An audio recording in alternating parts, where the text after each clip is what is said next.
행복한 안식일 환영 예배에 또 부족한 소자라고 불러야 되겠죠. 그래서 작지만 또 다른 제가 많은 삶을 산 건 아니지만 저의 삶을 한번 보면서 또 함께 은혜가 될 수 있는 게 뭐가 있을까 한번 고민을 해봤습니다. 그래서 오늘 제목을 그리스도인 삶이라고 하면서 제가 잘 살아왔나 한번 좀 보고 그 다음에 잘 살 수 있는 다짐을 하는 시간이면 좋겠다 이런 생각을 좀 해봤습니다. 요즘 이제 개학을 하고 이제 2주가 지났는데 아침에 등교하는데 등교 맞이를 아침마다 하면서 큰 아이도 작은 아이도 이제 얼굴 표정을 보면서 인사를 하거든요. 근데 한 아이가 좀 4학년쯤 되는 아이예요. 저한테 오더니 입이 이렇게 좀 얼굴이 길어지길래 왜? 라고 물었더니 너무 힘들어요. 이렇게 얘기를 하는 거예요. 사는 게 힘든가 봐요. 그러면서 왜? 뭐가 그렇게 힘든데? 그랬더니 방학이 좋아요. 방학 언제 오지요? 그러면서 방학이 너무 빨리 끝났대요. 근데 참 길게 했거든요. 저희가 다른 학교보다 52일을 했는데도 학교 나오는 게 이제 적응이 안 되는 것 같아요. 그래서 선생님들도 마찬가지고 잘 그래도 저희들이 아침마다 기도하고 아이들 한 명 한 명 선생님들을 위해서도 이제 기도를 하는데 어쨌든 목사님께서도 이제 쭉 기도 제목을 주시고 함께 기도를 합니다. 근데 그 아이들을 이제 얼굴을 익히기 위해서 마스크를 벗으니까 이제는 조금 익숙해졌어요. 이름을 아는 아이들이 많아졌고 아는 체도 많이 하고. 근데 이 아이들 정말 잘 살기를 바라는 마음이 저만 있는 게 아니라 어머니가 또 아버지, 아빠, 엄마가 데려다 주고 떠나질 못하셔요. 울타리 밖에서 한참을 신발 신는 모습부터 문 열고 들어가는 데까지. 그래서 입구에도 선생님을 저희가 환영하는 선생님을 세워드리고 괜찮습니다. 다 안심하세요 해도 끝까지 보고 가세요. 예수님이 저희를 볼 때 세상 이렇게 내놓고 학교 잘 다녀오겠습니다 하고 저희들이 가듯이 세상 잘 다녀오겠습니다 이러고 인사를 드리고 아니 대꾸도 안 하고 왔을 수도 있을 것 같아요. 어떤 아이들은 엄마는 엄마 마음으로 인사를 하는 거고 아빠는 아빠 마음으로 이렇게 하는데 뒤도 안 보고 막 뛰어 들어가거든요. 저게 내 모습이 아닐까 하는 생각이 좀 들었습니다. 간절히 구한다라는 게 뭘까? 어느 그 드라마의 그 대사 중에 사랑이 뭘까라고 이제 고백하는 장면이 있어요. 프로포즈 하는 장면에 아무리 생각해봐도 사랑이 뭔지 잘 몰랐는데 그 사랑하는 상대자가 다쳐서 병원에 입원을 하니까 깨어나질 못했어요. 그 옆에서 자기도 모르게 무릎을 꿇게 되고 기도를 하게 되더래요. 내가 뭘 잘한 게 있나 없나 이런 걸 다 어쨌든 잘못한 것도 하나님을 찾게 되고 그러면서 내가 사랑하는 이 사람이 깨어나면 뭐든지 하겠다라는 어떤 다짐을 하는데 하나님을 몰랐던 사람이에요. 이런 청년의 어떤 고백도 있었는데 이런 간절함이 저에게도 좀 왜 이렇게 자꾸 희미해질까 하는 마음으로 오늘 생각을 좀 한번 해보게 됐습니다. 그 에너지 법칙이라는 게 있습니다. 물리학에 보면 에너지 총량, 요즘에 총량이라는 이야기가 많이 나오더라고요. 그 어떤 사람은 이걸 행복에도 총량이 있고 불행에도 총량이 있듯이 어떤 사람은 사춘기처럼 반항하는 걸 먼저 막 했다면 그 다음은 우리가 꽃길만 가세요 하는 것처럼 어떤 행복도 기다리고 있다라는 것, 전체 우리가 누려야 할 것, 내가 지금 행복만 있다고 해서 너무 자만할 것도 아니고 불행한 일이 좀 닥쳤다고 해서 너무 낙담할 것도 아니다. 어느 순간 또 새옹지마처럼 정말 온다라는 걸 얘기해 주면서 총량의 법칙을 참 많이 이야기를 하고 있더라고요. 외국의 한 교수님이 이런 내용으로 에너지 법칙입니다. 참 의미가 있더라고요. 5개의 쇠구슬이 있습니다. 하나, 둘, 2개를 떨구면 2개가 돌아오고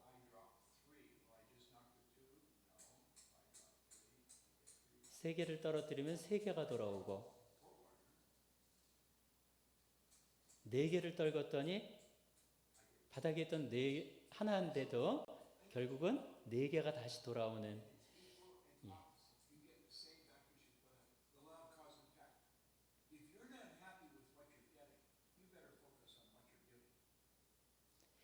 예, 지금 내가 만족스럽지 않은 삶이면 주는 것에 더 집중해 보면 어떨까요? 뭐 이렇게 이제 마무리를 했는데, 에너지라고 하는 거는 준 것만큼 다시 돌아오는 이런 걸 얘기합니다.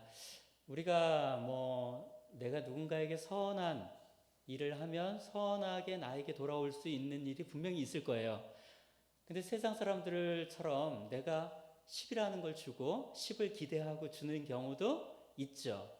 30을 주고 30을 기대하는, 마치 마케팅 영업직을 뛰듯이 내가 이만큼 기대하고 이만큼 줘야지 라는 사람도 있다면 그건 하나의 거래 같은 그런 관계일 텐데, 그리스도인이라면 그렇게 아마 공평하게 똑같이 나눠지진 않을 것 같아요. 더 많이 주기도 하고 더 많이 받고 다 갚지 못하는 것도 분명히 있을 것 같고. 제가 그래서 한번 생각을 해봤습니다. 그래서 불행이라고 하는 거에 총량이 있고, 불행에 연관된 단어들이 뭐가 있을까 보니까 울음, 뭐 고뇌, 고통, 그 다음에 또 뭔가 낙담하는 일, 뭐 이런 것들이 있다면, 반대로 이제 행복이라고 하는 게 뭐가 있을까 봤더니 행복 안에 키워드가 그런 게 몇 가지가 있어요. 웃음, 대화, 친절, 또 스킨십이라는 게 있더라고요. 이게 뭐지? 이러고 한번 이렇게 보다 보니까 저도 그런 말을 가끔 들었는데, 밖에 사람들한테만 과잉 친절처럼 그렇게 하고 집에 와서는 아이한테나 집사람한테 왜 똑같이 못해줘? 뭐 이런 말을 많이 들었던 것 같아요. 근데 남자들이 일을 하다 보면 밖에서 일을 참 대화를 많이 하거든요. 그러면 말할 일을 너무 많이 에너지를 쏟기 때문에 좀 남겨놓고 집에 가야 되는데, 10이라는 것 중에 10을 다 쓰고 가면 자기 집에, 어떻게 보면 집에 사는 가정에서 남편을 기다리고 남편에게 들려줄 이야기나 함께 하고 싶은 이야기가 참 많은데 남편은 들어와서 너무 피곤한 거예요. 그러니까 대꾸도 못하고 쓰러지는 그럼 그게 불만이 될 수도 있고, 반대로 또 아내가 아이 육아 때문에 너무 많은 시간들을 아이랑 스킨십이 많잖아요. 그러다 보니까 이제 남편은 밖에서는 대화는 많이 하지만 스킨십은 또 많지 않을 수 있어요. 그럼 집에 가면 부인도 좀 허그도 하고 뭐 아이도 안고 막 이러고 싶은데 그 부인은 에너지가 다 떨어진 거죠. 그러다 보니까 남편이 또 서운한 일이, 이런 것들이 있을 수도 있다라는 얘기를 보면서 좀 생각을 해봤고요. 우리가 뭐 세상에 어떤 말로 이렇게 갖다 붙이든 그리스도인이라면 좋은 것들을 더 많이 주는 것, 그죠? 돌아올 거를 기대하는 것보다. 근데 제가 받은 걸 생각해 보면 정말 많은 것 같아요. 제가 여기에 36에서만 올해가 이제 29년째가 되더라고요. 4년을 쉬었으니까. 근데 쉬는 동안에도 은혜를 많이 받은 것 같고, 여기서 받은 제가 진짜 얘네 같으면 녹봉이겠죠. 그런 물질적인 것뿐만 아니라 좋은 사람들, 또 신앙적인 어떤 것들도 너무나 많은 걸 받았는데 나는 돌려주고 있는 게 얼마나 있을까 하는 생각을 해봤습니다. 잠깐 이제 생각을 해보면서, 이게 하나는 우리나라고 하나는 다른 나라인데 왼쪽 오른쪽에 있는 어딘지 아시겠어요? 남해 쪽에 있는 무슨 마을? 예. 보면 하나는 남해 다랭이 마을 가보신 분 계시죠? 그리고 오른쪽은 필리핀의 바나우의 라이스테라스 계단식 논인데요. 우리나라에선 다락논, 다른 말로 천수다.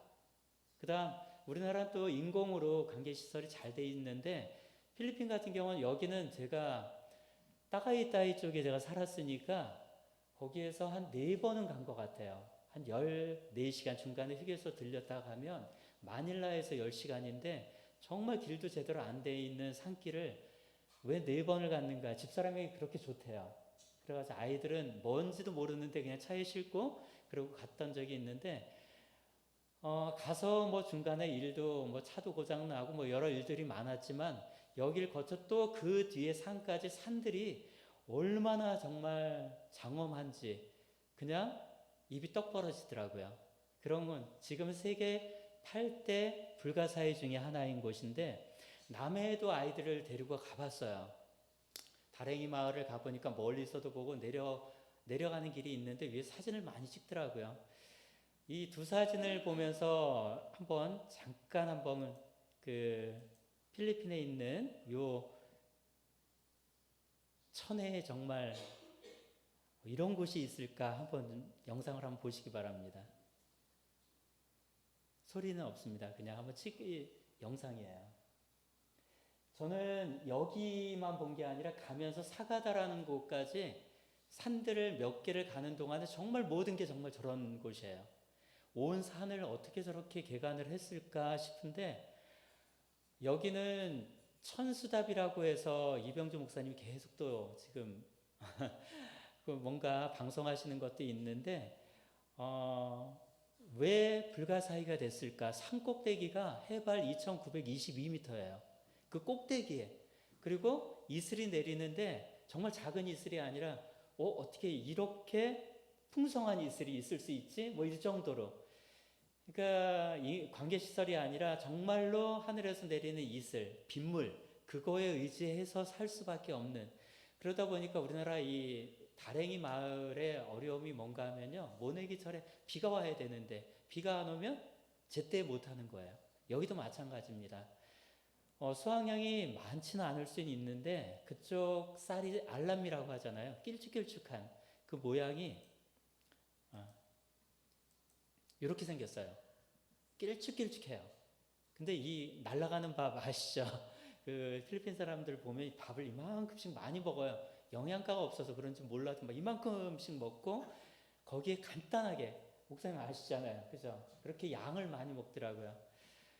하나님께 감사하지 않을 수 없는 조건, 정말 그런 조건에서 이분들이 이프가오라는 그 원주민이에요. 가면 참 우리 아이들이 제일 재밌어 했던 게 남자들도 티팬티를 입고 그러고서 막 춤을 추면서 보여주는 그런 모습을 보고 왔는데 거기서 제가 이제 뭐 코끼리 의자도 사오고 뭐도 사오고 했던 기억이 납니다.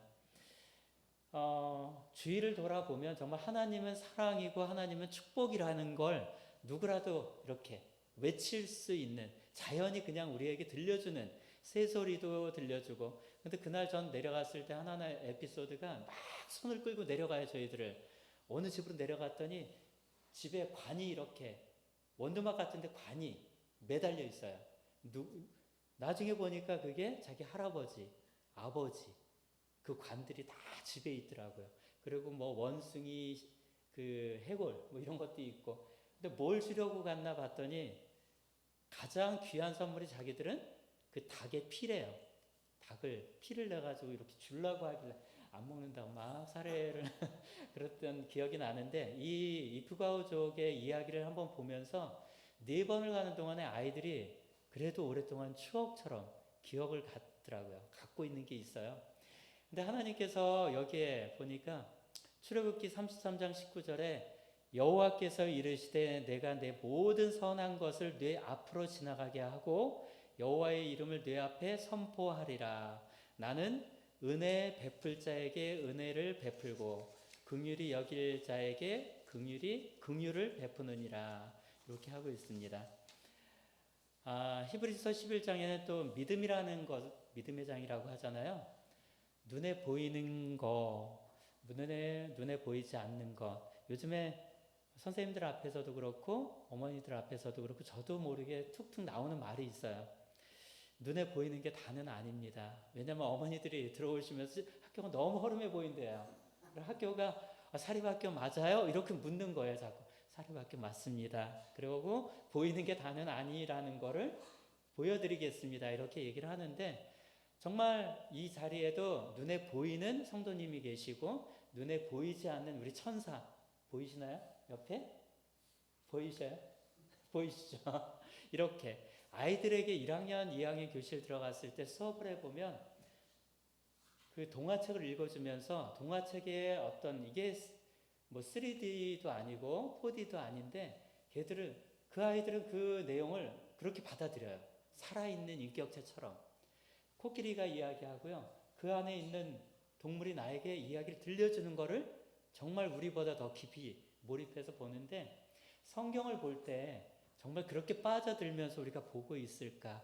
성경을 이제 아침마다 저도 보고 뭐 선생님들도 보고 보지만 그렇게 몰입해서 깊이 안다라는 그 세계로 들어가고 있는가?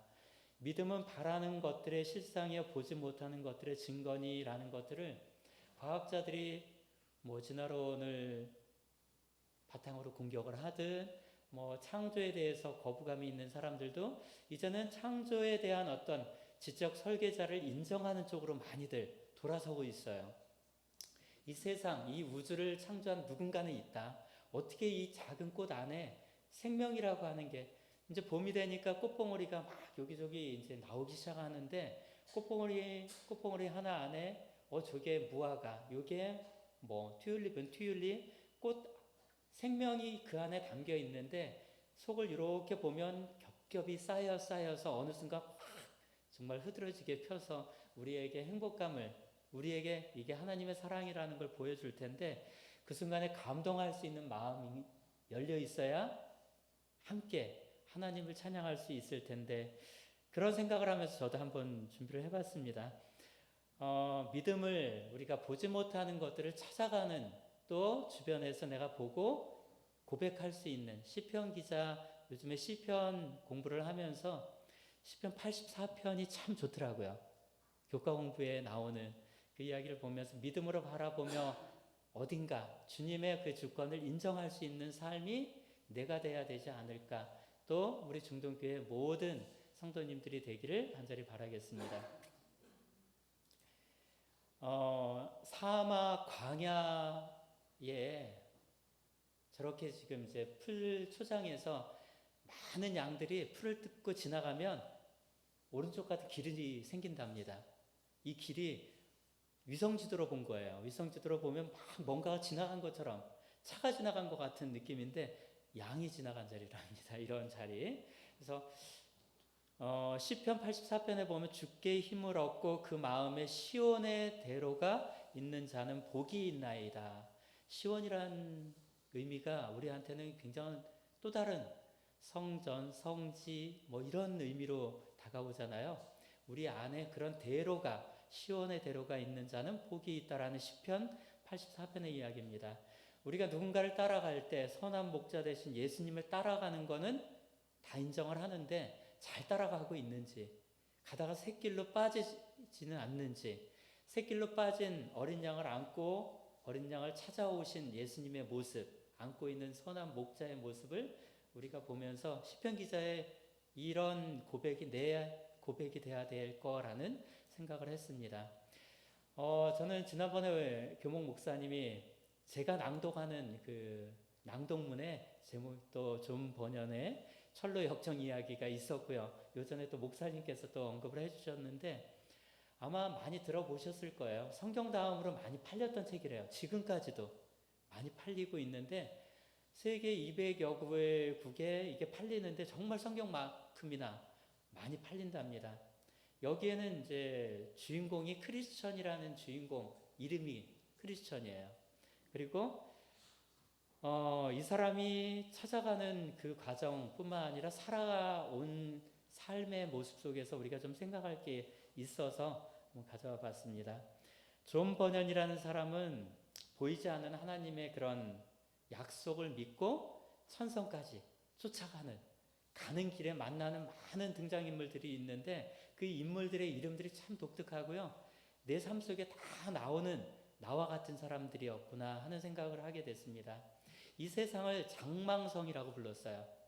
멸망의 파멸의 도시, 그리고 천성, 우리가 가는 아까 우리 즐거운 우리 집이죠. 그죠? 우리가 가야 될 천성을 길을 찾아 나서는 크리스천, 한 그리스도인의 여정을 담은 이야기인데 내용을 한번 줄거리를 쭉 제가 찾아서 보다 보니까 참 의미가 있고 한 번 읽는 사람이 아니라 여러 번 읽게 되는 그런 책이라고 합니다. 이렇게 찾아간대요. 철로 역정의 지도가 굉장히 왼쪽부터 오른쪽 밑에까지 도착을 하는 도착 지점인데 장망성 그 다음에 출발을 할 때 누군가를 만나요. 거기에 세상 광야라고 하는 곳을 헤매는 주인공이 본인이에요. 이 사람은 원래는 지난번에 이제 목사님도 말씀해 주셨지만 12년간 감옥 생활을 하게 됩니다. 근데 감옥 생활 하는 동안에 집안의 아내와 자식은 거의 거지가 되겠죠. 그리고 아내는 눈도 멀었고 죽고 자식도 굉장히 비참한 거지가 되는 그런 상황에서 감옥에 있는 동안에 환상을 보게 된대요. 그리고 감동을 받아서 글을 써라. 뭐 이렇게 됐는데 그 글을 쓴 게 또 이렇게 세상의 많은 사람들에게 읽히는 또 어떻게 보면 복음서 비슷하게 이렇게 됐다고 합니다.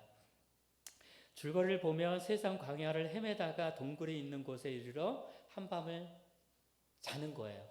그러다 꿈을 꾸는 장면이고 그 다음에 꿈을 꿨는데 이 세상이 불이 내려오고 멸망할 거래요. 얼른 집으로 뛰어가서 가족에게 얘기를 하죠. 근데 오히려 엄마 되는 그 아내와 자식들은 받아들이질 않아요. 그리고 미쳤다고 생각을 하고 결국은 집을 떠나서 가는 길이 집을 외면하고 가는 길이 돼버린 거죠. 보면 이제 첫 번째입니다. 가다 보니까 한밤 딱 자고 깨서 정말 어디로 가야 될지 모르고 막 옷차림도 지저분한 옷을 입고 그리고 한 손에는 성경을 그리고 무거운 짐을 등에 지고 떠나기 시작했어요. 그리고 자기가 막 가는 그런 모습의 주인공이 본인인데 보고 한참 가다 보니까 누군가를 만나는데 너무 괴로웠어요. 이게 멸망한다고 생각을 하니까. 그런 중에 이제 들판에서 한 전도자라고 하는 사람을 선지자죠. 만나게 됩니다. 근데 그 전도자가 하는 말은 좁은 길로, 좁은 문으로 가세요. 라고 얘기를 한답니다. 그리고 좁은 문으로 가야만 내 등에 있는 등짐도 풀 수가 있다라고 하니까 가는 거예요. 그리고 두 번째 가다 보니까 진흙탕에 빠지기도 하고 빠졌는데 그 도와주는 사람이 도움이라는 사람이에요. 그리고 도와줍니다. 그리고 갈 때는 또 동행하는 사람들이 있어요. 고집쟁이라는 사람과 한 사람은 또 유순, 뭐 순둥이, 순한 사람 뭐 이런 의미로 나왔는데 고집쟁이는 그냥 고집을 피우다 가버렸고 뭐 순한 사람은 주대 없이 막 이러다가 아예 그 정도라면 나 안 갈래요 하고선 중간에 포기하는 뭐 이런 주인공들의 모습이 그리스도인의 어떤 삶의 모습에서도 이런 부류가 있을 수 있겠다라는 얘기를 하고 있습니다. 좁은 길을 가는 동안에 찾아가는 동안에 이제 많은 사람들을 또 만나게 됩니다. 이 좁은 문이라고 하는 데가 있어요.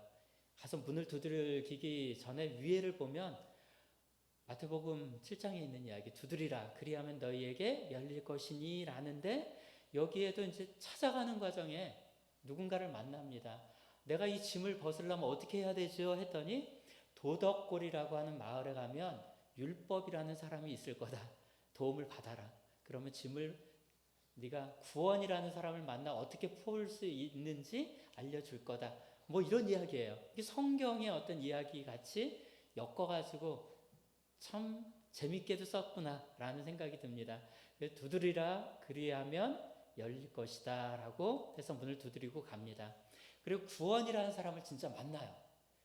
그리고 짐을 근데 거기에 가보니까 언덕에 뭐가 있는가 하면 무덤도 있고 무덤이 열린 무덤이 있고요. 십자가가 있는데 십자가를 바라만 봤는데 짐이 툭 떨어지더래요. 그리고 떼우르르 언덕 밑으로 짐이 떨어지더라. 수고하고 짐진 자들아 다 내게로 오라고 했을 때 그 짐이 예수님만 바라봐도 라는 그렇게 표현이 돼 있어요.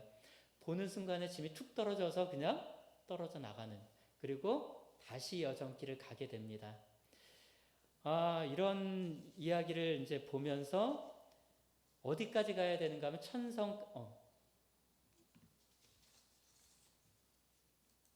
천성까지 가게 되는데요. 천성까지 이제 가는 길에 이런 사람도 만나요. 어떤 사람은 담을 터넘어서 그 길에 동참하겠다고 오는 사람도 있어요. 이런 사람은 이제 무지, 뭐 허영, 뭐 이런 이름을 붙여가지고 나중에는 당신들 이러면 나중에 심판 때 분명히 아닙니다. 왜 정도로 가는 게 아니니까. 샛길로 왔으니까, 쉬운 길을 왔으니까 나는 좁은 길로 어렵게 왔는 당신들 뭐예요? 뭐 이런 의미로 표현을 하고 있더라고요. 시온산 가는 좁은 길에서 만나는 많은 사람들이 있습니다. 그래서 바닥에 누워 자는 사람들도 있는데 이름을 뭐라고 붙였는가 봤더니 길바닥에 잠자는 세 남자를 우매, 뭐 영적으로 감각이 없는 사람, 무지, 나태, 방자 뭐 이런 이름을 막 붙여놨더라고요.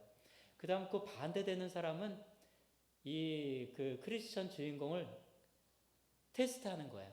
정말 신앙이 있는지. 그 사람의 이름은 뭐 경건, 분별, 자선이라는 가족이에요. 그리고 됐어, 괜찮네? 라고 했을 때 이 사람에게 마지막 이런 선물이 갑니다. 옷을 새로 입혀주고요. 새 천사가 나타나는데 그 다음에 새 옷을 입혀주고 그 다음에 죄가 용서됐다라는 걸 선포를 해줘요. 그리고 두루마리 하나를 주는데 마지막 천성 문에 이르면 문지기에게 내밀면 들어가게 해줄 거다. 자격을 주는 거예요.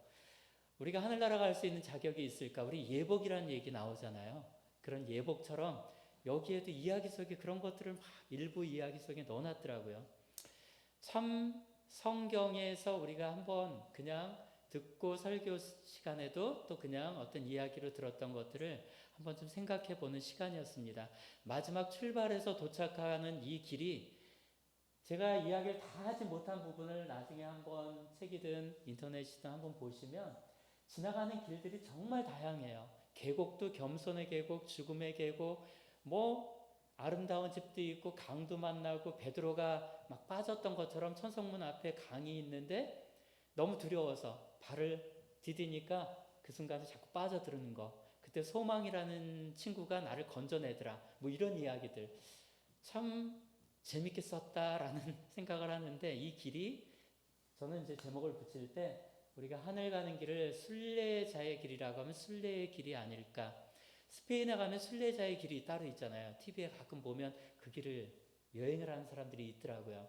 그리고 한국인 식당을 열고 순례자들이 오다가 한 번씩 숙식도 하는 그런 모습을 봤는데 성지 순례, 그래서 이스라엘에 우리가 가는 것처럼 우리는 현재 영적 이스라엘이라면 어디를 향해 순례를 하고 있는가 생각을 해봤습니다.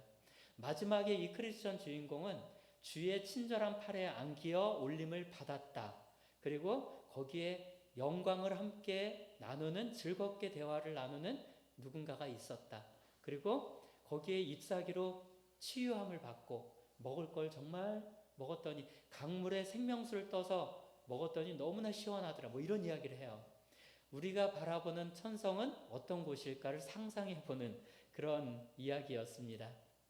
그래서 오늘은 믿음으로 모든 세계가 히브리서 11장에서 보면 보이는 게 다가 아니라고 했잖아요. 보이지 않는 세계가 하나님의 창조물, 만물이 그분의 것이라는 걸 인정하는 건데 믿음으로 모든 세계가 하나님의 말씀으로 지어진 줄을 우리가 아나니 보이는 것은 나타난 것으로 말미암아 된 것이 아니니라 라는 이야기인데 순례자라는 얘기는 뭐 가이드북처럼 이렇게 돌아서 코스를 돌면 됩니다. 등산하듯이 갈 수도 있어요.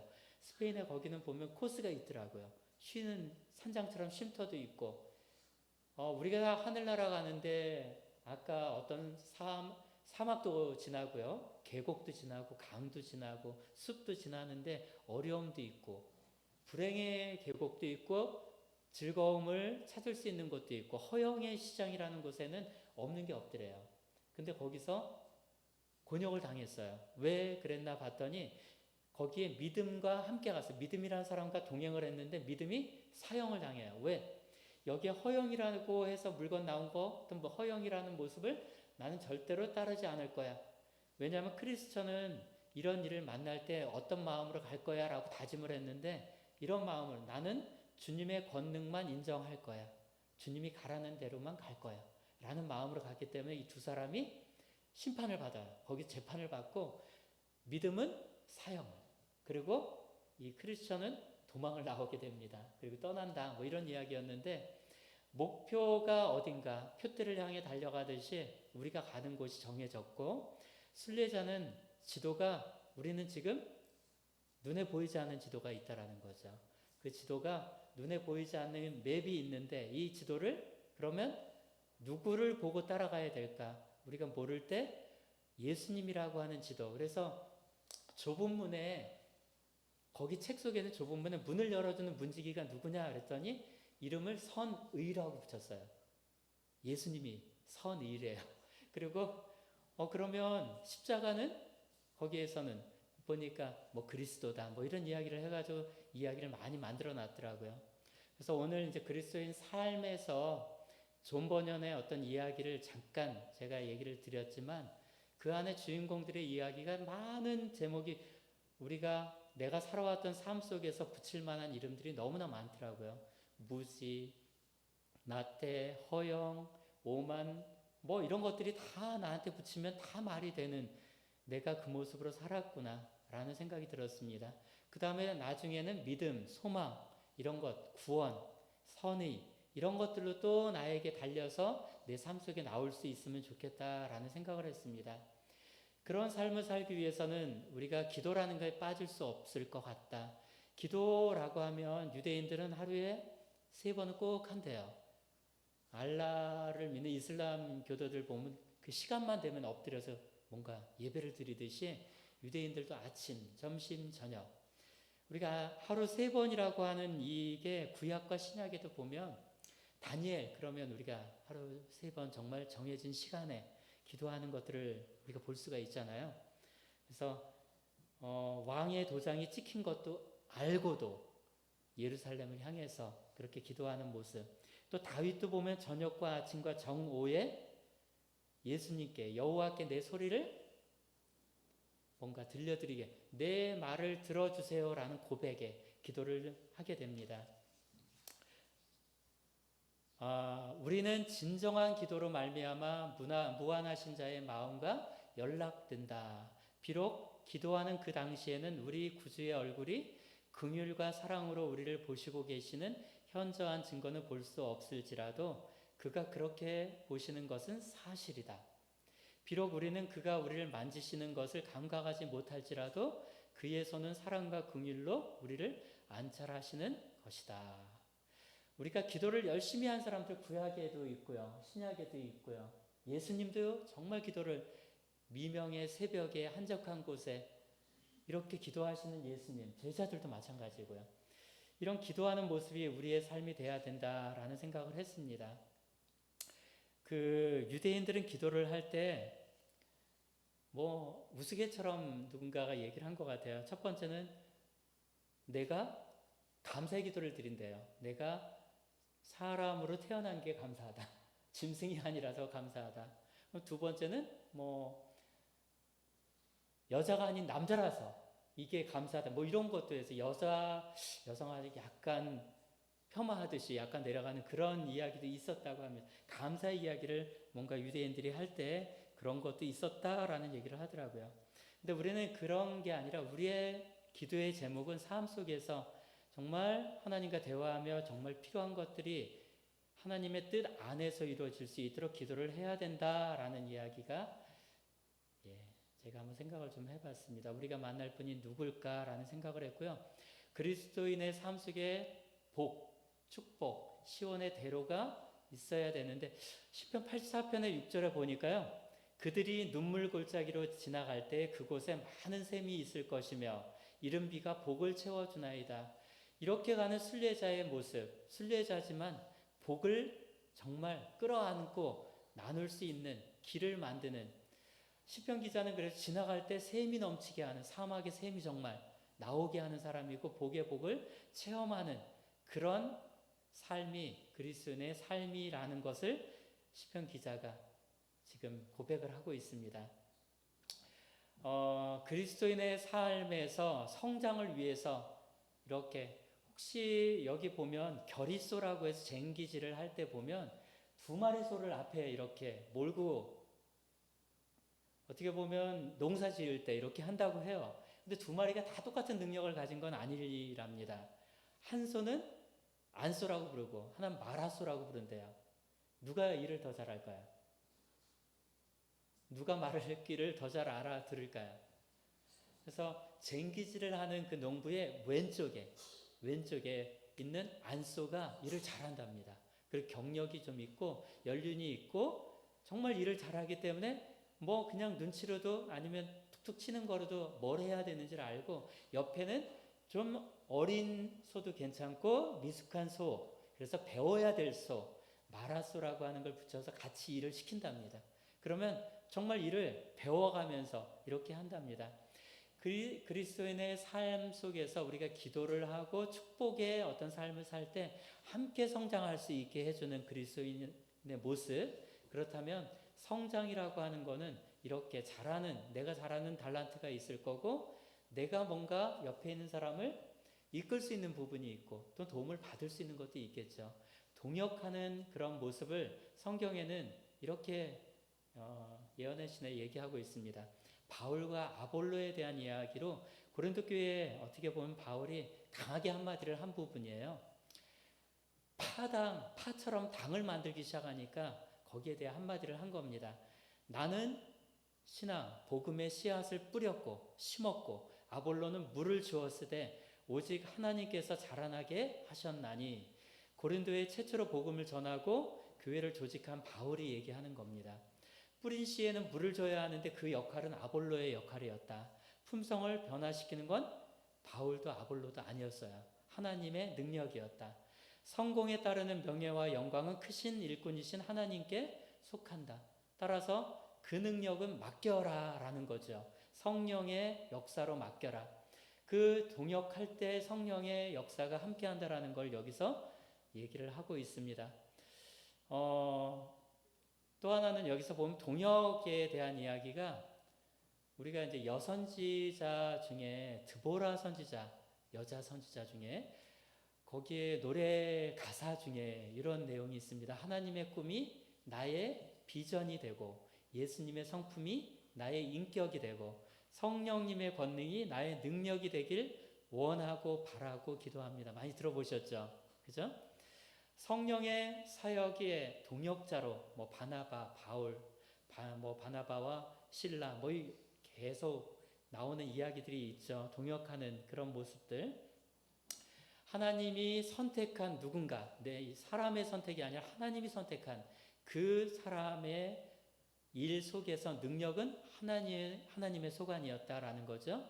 그 다음에 하나님의 비전의 동역자로는 갈 바를 모르고 떠났던 아브라함, 그 다음 노아도 정말 120년을 누구도 이해 못하는 비 한 방울 오지 않는 산 위에서 뭔가 배를 건조하는데 산꼭대기에서 배를 짓는다고 뚝딱뚝딱 한다고 생각을 해보세요. 그걸 정상이라고 생각할 사람 누구도 없을 것 같아요. 근데 하나님의 그 비전을 나누고 싶은데 이해를 못하는 사람들이 분명히 있었죠. 하나님은 그 사람을 선택했고 떠나라고 했던 아브라함처럼, 지으라고 했던 노아처럼, 결론은 나중에 많은 또 후손들도 보게 되는, 또 우리들도 하나님의 역사가 있었다라는 것을 또 알게 되죠. 그 다음에 하나님의 능력의 동역자로는 우리가 보면 드보라는 바락을 함께 어떻게 보면 전쟁에서 크게 승리를 하는데 능력이 너무나, 전쟁에는 이쪽과 이쪽을 비교하면 너무나 상대가 안 되는, 그러나 하나님을 믿고 드보라 여선지자잖아요. 그 다음 가정도 있었고, 하나님을 찬양하는 드보라가 하나님께 구하고 갑시다 라고 했을 때 어떻게 보면 전쟁에서 승리하는, 프랑스 같으면 잔다르크 같은 뭔가를 해내는 그 여자로서, 정말 우리나라 3월달 그러면 이제 또 유관순 이렇게 등장하듯이 여자로서 대단한 근데 이 선지자도 대단하지만 하나님과 함께 했기 때문에, 하나님의 동역자였기 때문에 그런 역할을 해냈다라는 것. 여선지자 드보라의 찬양 내용에서 하나님의 꿈, 하나님의 비전, 하나님의 능력이 우리 앉아 계신 우리 중동 모든 성도님들의 삶 속에서 내가 그 동역자가 되고 여러 성도님들이 그런 동역자가 되기를 간절히 바랍니다. 네, 이제 마무리를 좀 하면서요. 제가 오늘 그리스도인의 삶 속에서 우리의 삶은 땅에서는 나그네라고 부른다라고 하는데 길어야 70이요 80이라 했는데 저는 더 살고 싶어요. 70, 80까지는 너무 짧은 것 같고 100세 시대라고 하는데 그래도 90은 살아야 되지 않을까요? 90도 더 살고 싶은데, 옛날에는 전 가늘고 길게 살자라는 게 이제 근데 가늘고 길면서 아프면 또 그것도 아닌 것 같아요.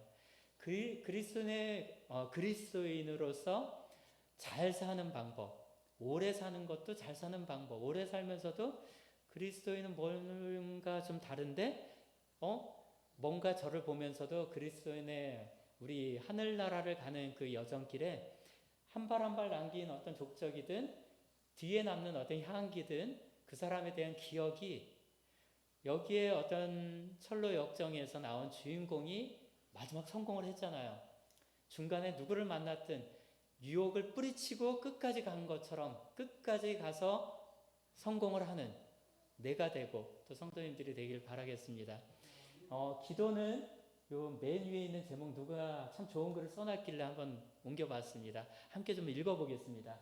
시작. 기도는 최후의 방법이 아니라 최선의 방법이다. 참 언어 유희처럼 시 속에는 말장난 같은 것도 많잖아요. 근데 이건 느낌이 좀 오더라고요. 정말 최후의 방법이 나 어려울 때만 하는 것도 아니고, 그죠? 잘 될 때, 못 될 때 상관없이 내가 할 수 있는 하나님의 능력을 끌어내기 위한 최선이 뭘까라고 할 때 이게 바로 기도가 그때 우리가 남유다의 여호사밧 왕은 네 번째 왕인데요. 선한 왕이에요. 참 선한 왕이 많지 않잖아요. 북방 이스라엘 그러면 정말 거의 다 선한 악한 왕인데 여기도 남유다도 마찬가지로 많은 악한 왕들이 있었고요. 근데 여호사밧은 그러지 않았어요. 히스기야처럼 요시야처럼 어떻게 보면 하나님 여호와여라고 부르면서 나는 할 수 없습니다. 적이 쳐들어왔을 때 내가 할 수 있는 능력이 없고 하나님은 능력이 있지 않으십니까? 라고 하면서 오직 주만 바라보나이다 하면서 기도를 해요. 성공했을까요? 성공했어요. 그 다음 드보라가 그 바락과 함께 성공한 다음에 찬양을 해요. 여호와를 찬송하라 너희 왕들아 통치자들아 위정자들아 막 이렇게 모두가 찬양을 해야 되는 이유를 얘기하고 있습니다. 이스라엘의 하나님은 어떤 하나님이신가? 우리를 구원해 주신 하나님이고 천지 만물의 주관자임을 인정해라 라는 거였어요. 오늘 이야기 속에서 이제 그리스도인으로서 자격을 얻었잖아요. 양자의 자격도 얻었고 특권도 누릴 만큼 내가 자격도 있는데 충분히 누리고 있나? 세상 사람처럼 거래를 하고 있진 않나? 내가 3개 받았으니 3개 받고 싶어. 아니면 3개 줬는데 하나님께 요만큼 드렸는데 난 이만큼 더 크게 기대하고 있는 건 아닐까?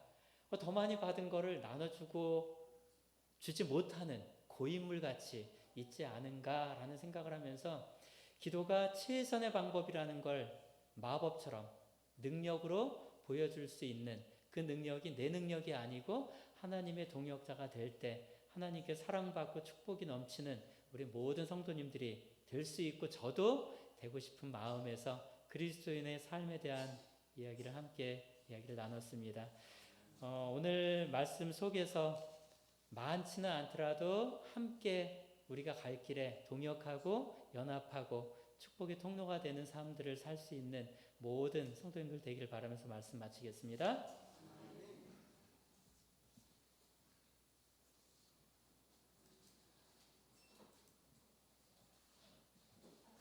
이 432장 같이 부르겠습니다.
하늘에 계신 거룩하신 아버지 하나님, 중동교회를 이곳에 주님의 성전으로 세워주시고 또 선교 목장으로 축복의 통로가 되게 인도하시니 감사합니다.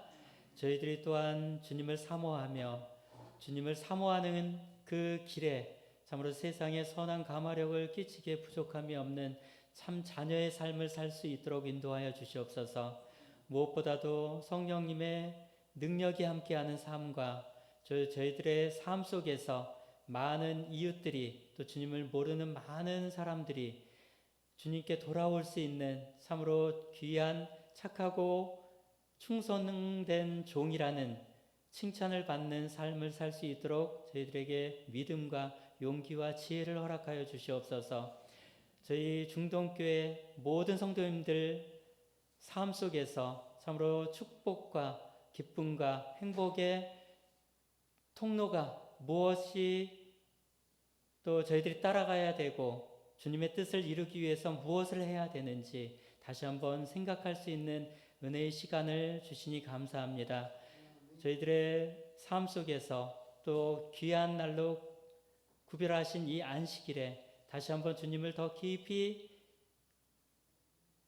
묵상하고 또 주님과 동행하고 그 기쁨을 나눌 수 있는 모든 성도님들이 될 수 있도록 저희들에게 축복하여 주시기를 예수님의 이름으로 간절히 기도드립니다. 네.